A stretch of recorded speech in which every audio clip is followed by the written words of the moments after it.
మాజీ ఎంపీ కేశినేని నాని ఇటీవలే చేసిన వ్యాఖ్యలపై విజయవాడ ప్రస్తుత ఎంపీ కేశినేని చిన్ని తీవ్ర స్థాయిలో మండిపడ్డారు.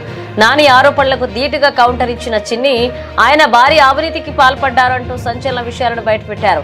కేశినేని నాని బ్యాంక్ అధికారులను ప్రలోభపెట్టి ఏకంగా 120 కోట్ల ఆక్రమాలకు పాల్పడ్డారని ఆరోపించారు. మీడియాతో మాట్లాడిన కేశినేని చిన్ని నాని ఆర్థిక ఆక్రమాలను ఎండగట్టారు.